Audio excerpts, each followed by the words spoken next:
آج بھارت اسی طرح جنگی تیاریاں کر رہا ہے جیسے 71 میں کی تھی. قوم کو نہیں بتا رہی ہے.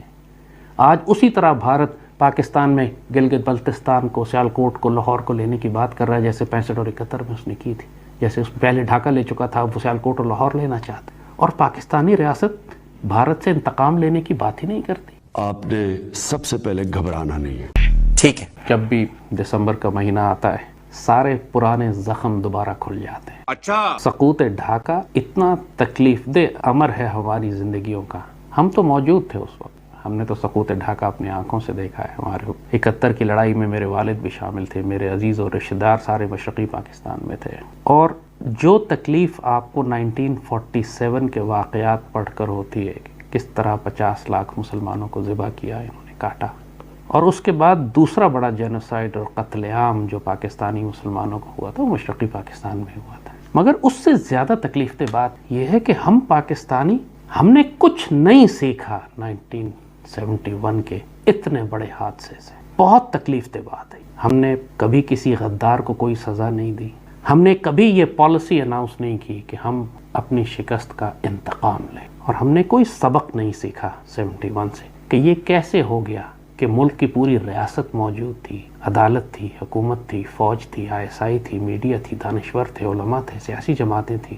ان سب کے ہوتے ہوئے پورا ملک ٹوٹ کے الگ کیسے ہو گیا؟ اور کیا غلطیاں اور کوتاہیاں اس وقت ہوئیں؟ کیونکہ ہمارے ہاں تو صرف سیاسی فتویٰ بازی ہوتی رہی ہے، ایک دوسرے کو الزام دیتے رہے، فوج نہیں لڑی. کوئی کہتا ہے کہ الیکشن جو تھے وہ حوالے کر دینے چاہیے تھے مجیب الرحمان کے، کیوں نہ کیے. کسی کو اصل صورتحال کا نہ علم ہے. اس سے اندازہ کریں کہ 50 سال ہو گئے ہیں ابھی تک ریاست پاکستان اس پروپیگنڈے کی نفی نہیں کر سکی کہ 93,000 پاکستانی سپاہیوں نے ہتھیار نہیں ڈالے تھے. تو وہاں تھے ہی نہیں 93,000، وہاں 31,000 تھے. 31,000 93,000 کیسے بن گئے؟ اور ریاست پاکستان آج تک دشمنوں کے اس پروپیگنڈے کا جواب کیوں نہ دے سکی؟ اسی سے اندازہ کریں ہماری غفلت کا.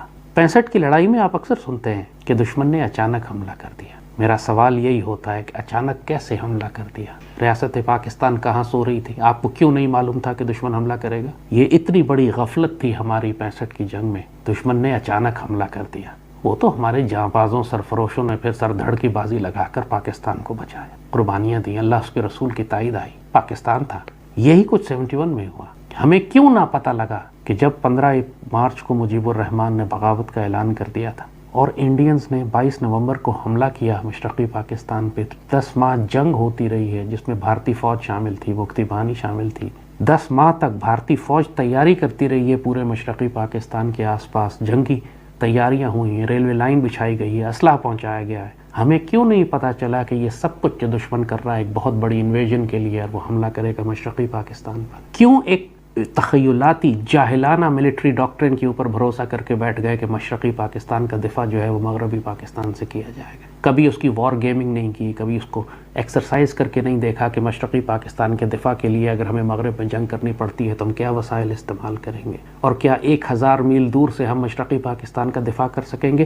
کسی نے سوال نہیں کیا. ریاست میں کسی نے سوال، اتنے بڑے بڑے ادارے بنے ہوئے تھے، تھنک ٹینکس تھے. اور پھر مجیب الرحمان کی اگرتلا سازش، بھٹو کا ناپاک کردار.